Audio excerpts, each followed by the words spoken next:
നടി പ്രിയങ്കയാണ് നമ്മോടൊപ്പം ചേരുന്നത്. പ്രിയങ്ക കാര്യങ്ങളെല്ലാം അറിഞ്ഞിട്ടുണ്ടാവും. ഹേമ കമ്മിറ്റി റിപ്പോർട്ട് വരുന്നു, പിന്നാലെ 2 നടിമാരുടെ വെളിപ്പെടുത്തലുണ്ടാകുന്നു, പിന്നാലെ ഏറ്റവും പ്രമുഖരായ 2 പേരുടെ രാജിയിലേക്ക്, ഒന്ന് സിദ്ദിഖും ഒന്ന് രഞ്ജിത്തും. എങ്ങനെയാണ് ഇത് കാണുന്നത്? ഈ രാജിയിലൂടെ അവസാനിച്ചാൽ മതിയോ? ആ രാജി എങ്ങനെയാണ് കാണുന്നത്? അല്ല, ഉത്തരവാദിത്തപ്പെട്ട സ്ഥാനത്തിരിക്കുമ്പോൾ ആരോപണ വിധേയരാകുമ്പോഴത്തേക്ക് ആ സ്ഥാനത്ത് തുടരണ്ട എന്ന് തീരുമാനിക്കുന്നതിന് പൂർണ്ണമായിട്ടും സ്വാഗതം ചെയ്യുന്നു. അപ്പോൾ അത്തരത്തിൽ ആരോപണ വിധേയരാകുമ്പോൾ തങ്ങളുടെ ഭാഗത്ത് ന്യായമുണ്ടെന്ന് പൂർണ്ണമായും തെളിയിക്കേണ്ടത് അത് ഏതൊരു വ്യക്തിയും അവരുടെ തന്നെ ഉത്തരവാദിത്തമാണ്. അപ്പോൾ അതുകൊണ്ട് മറ്റുള്ളവർ താൻ ബാധിക്കപ്പെട്ടവരാണ് എന്ന് പറയുമ്പോൾ തീർച്ചയായിട്ടും അതൊരു രാജി എന്നുള്ളതിനുപരിയായിട്ട് അവരുടെ നിരപരാധിത്വം അവർ തെളിയിക്കുകയും വേണം.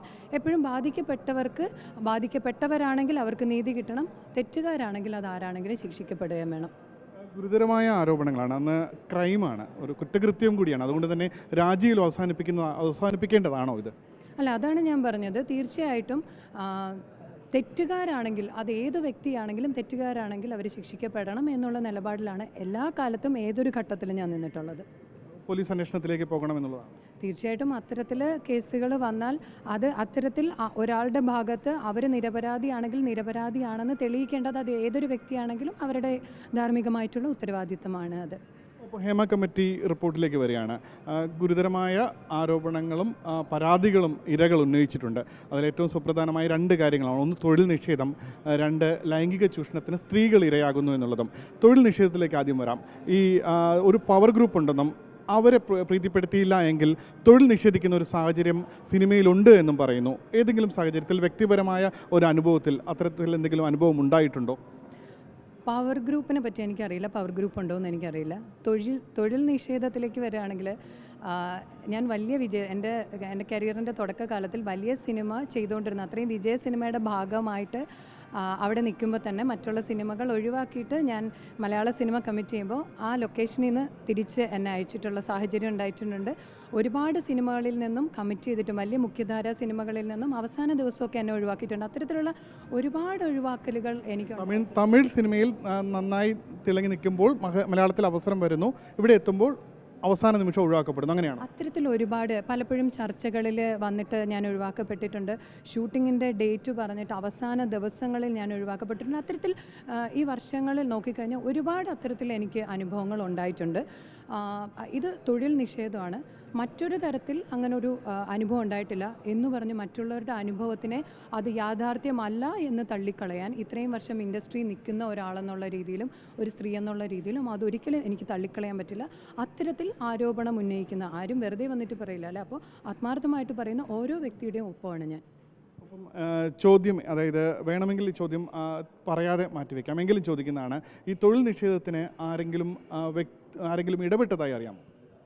അതെനിക്കറിയില്ല. പലപ്പോഴും അതിൻ്റെ ഒരു ഉത്തരം ഞാൻ പലപ്പോഴും ചോദിച്ചിട്ടുണ്ട്. എന്തുകൊണ്ടായിരിക്കാം പല സിനിമകളിൽ നിന്നും ഞാൻ ഒഴിവാക്കപ്പെടുന്നത്? നിങ്ങൾ നോക്കിയാൽ അറിയാം, ഞാനൊരു ഇത്രയും വർഷത്തിൽ ഞാൻ 50ഓളം സിനിമകളെ ഞാൻ ചെയ്തിട്ടുള്ളൂ. അതിലും എനിക്ക് ഇഷ്ടപ്പെടുന്ന, ഞാൻ വളരെയധികം സെലക്റ്റീവായിട്ട് സിനിമകൾ ചെയ്തിരുന്ന ഒരാളാണ്. എനിക്ക് കംഫർട്ടബിൾ ടീം, എനിക്ക് ഇഷ്ടപ്പെടുന്ന തിരക്കഥകൾ, സിനിമകൾ അങ്ങനെ ചെയ്തിരുന്ന ഒരാളാണ്. പലപ്പോഴും പല സിനിമകളും ആ ഒരു ടീമൊക്കെ നമ്മൾ കണ്ടിട്ട് ഈ ഒരു ടീമിൻ്റെ കൂടെ വർക്ക് ചെയ്യണം എന്നൊക്കെ പറഞ്ഞ് വന്നിട്ട് പല സിനിമകളിലും ഒഴിവാക്കപ്പെട്ടിട്ടുണ്ട്. അതിൻ്റെ റീസൺ എനിക്കറിയില്ല. പക്ഷേ അതിനെ ഞാൻ ആ വഴിയിൽ വിട്ടിട്ടുണ്ട്. ഞാൻ കൂടുതൽ സിനിമ ഇഷ്ടമുള്ളതുകൊണ്ട് തന്നെ കൂടുതൽ സിനിമകൾ ചെയ്യാൻ വേണ്ടിയിട്ട് ഞാൻ അതിന് വേണ്ടി വീണ്ടും പരിശ്രമിച്ചുകൊണ്ടിരിക്കുന്ന ഒരാളാണ്. ഒരു വലിയൊരു വിഭാഗം സ്ത്രീകൾ ഹേമ കമ്മിറ്റിക്ക് മുന്നിൽ നൽകിയ പരാതി അവരെ ലൈംഗികമായി ചൂഷണം ചെയ്യുന്നു, ഉപയോഗിക്കാൻ ശ്രമിക്കുന്നു, അതും 18 വയസ്സായ കുട്ടികൾ വരെ അതിന് ഇരകളായിട്ടുണ്ട് എന്ന് പറയുന്നു.